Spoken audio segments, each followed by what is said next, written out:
Hi అండి అందరికీ. ఇవాళ చేయబోయే రెసిపీ పూరి. పూరి పిండి మృదువుగా ఉండాలన్నా, పూరి బాగా పొంగాలన్నా పిండి నేను కలిపినట్టు కలపండి. చాలా మృదువుగా వస్తాయి. పూరీలు బాగా పొంగుతాయి. ఎంత చక్కగా పొంగిందో చూడండి. నా వీడియో చూసే ముందు ఒక లైక్ అయితే ఇవ్వండి. ఇంకో కొంతమందికి రీచ్ అవుతుంది. అలాగే ప్లీజ్ సబ్స్క్రైబ్ కూడా చేయండి. ప్రతి వీడియో మీకు వస్తుంది. ముందుగా అయితే వీడియోలోకి వెళ్ళిపోదామా. ముందుగా పూరి పిండి కలుపుకుంటాకే ఒక బౌల్ తీసుకోండి. అందులో 2 కప్పుల వరకు గోధుమ పిండి వేసుకోండి. ఒక కప్పుడు మైదా పిండి వేసుకోండి. ఇలా కలుపుకుంటే చాలా రుచిగా ఉంటాయి. చాలా బాగుంటుంది కూడా పూరి. స్పూన్ పంచదార వేసుకోండి.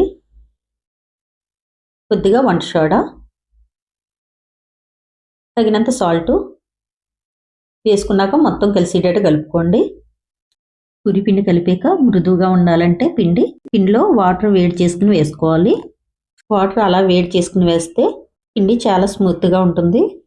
ఇలా వేడి వాటర్ వేయడంలో చాలా స్మూత్గా ఉంటుంది కాబట్టి పిండి అప్పటికప్పుడు పూరి కావాలన్నా వేసేసుకోవచ్చు. చాలా చక్కగా పొంగుతాయి.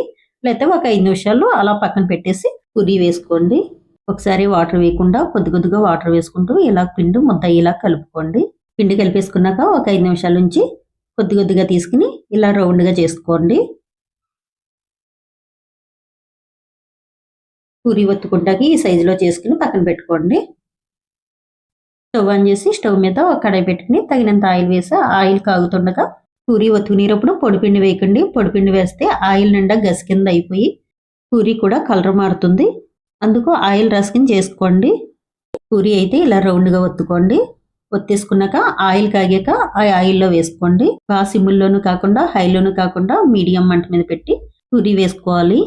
పూరి వేసేసుకున్నాక ఇలా గట్టితోటి ఇలా ఒత్తితే పైకి అలా పొంగుతుంది చక్కగాను.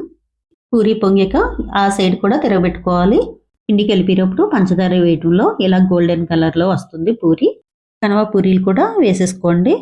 హోటల్లో అయితే గోధుమ పిండి వాడరు, ఆటా పిండి వాడతారు. ఆటా పిండి కూడా చాలా బాగుంటుంది పూరి. చాలా చాలా రుచిగా మృదువుగా ఉండే పూరి అయితే మనకు రెడీ అయిపోయింది. నా వీడియో అయితే మీకు నచ్చింది అనుకుంటున్నాను. నచ్చితే ఒకసారి మీరు ట్రై చేసి ఎలా ఉందో కామెంట్ బాక్స్లో అయితే కామెంట్ పెట్టండి. మీ బంధువులకి ఫ్రెండ్స్కి షేర్ కూడా చేయండి. అలాగే సబ్స్క్రైబ్ చేయడం అస్సలు మర్చిపోవద్దు. సబ్స్క్రైబ్ చేసుకుంటే ప్రతి వీడియో మీకు వస్తుంది.